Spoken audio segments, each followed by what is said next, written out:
So mga par, matapos nga po sinabi ng mga boxing experts na hindi malabong makansela daw ang laban ng ating pambansang hamaw Manny Pacquiao kalaban si Mayweather Jr. dahil magkaiba daw ang gusto nila sa laban. Si Pacman daw ayaw lumaban kay Floyd kung hindi isang tunay na laban ang bakbakan nila. Si Floyd ayaw din lumaban kay Boss Manny kung hindi exhibition fight ang laban nila.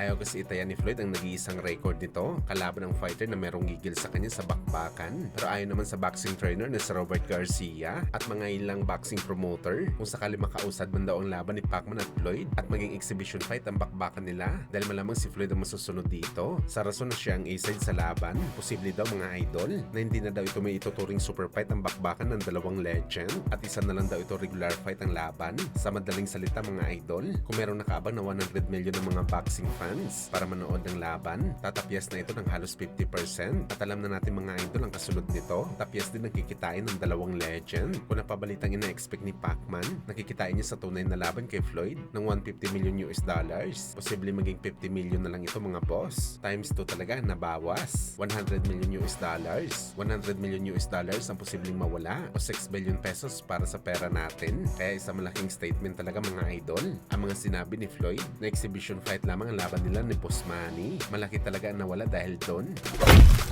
Samantala matapos nga po madurog si Kid One-Time Thurman sa laban nito kontra kay Pondora, marami nga po ang mga boxing fans ang nagsasabi mga boss na oras na daw para ipahinga ni Thurman ang kanyang sarili at tuluyan na ito magretero sa boxing sports. Well, sa totoo lang mga boss, desisyon na ito ni Thurman pagdating sa ganitong bagay ang mag-retire. Pero para sa ating mga idol, mabangis pa naman si Thurman, bumagal lang ng konti at hindi na ito kagaya ng dati nung nakalaban nito si Boss Manny. Pero may diin pa rin ang kanyang mga suntok mga boss. Meron lang talaga cheat code itong si Pondora.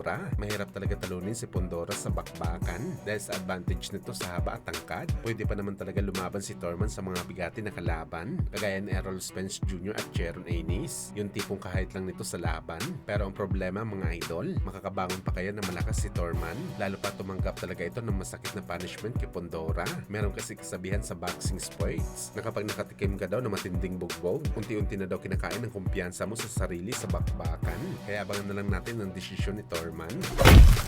Sa kabilang banda naman mga idol, dating Pinoy Unified Champion na si Marlon Tapales, tatalunin daw via knockout si Yukinori Oguni sa bakbakan nila under sa Treasure Boxing Promotion. Well, ito nga ina-expect natin mga idol na mangyari. Marami na pinagdaanan si Oguni sa laban. Palagi talaga itong tiklop at sa experience ni Marlon Tapales kalaban dati si Inoue, malaki talaga ang tsansa nito mga idol na manalo via knockout. At sabi pa nga ng mga ilang Pinoy boxing fans, ang hindi daw nagawa ni Casimero sa laban nito kay Oguni, kung saan nauwi sa no contest ang laban nila at hindi nakuha ni Alas ang panalo kay Oguni. Si Marlon Tapales daw ang tatapos sa hapon, hindi daw nito papurmahin si Oguni at tinakot na mabilisan sa bakbakan nila.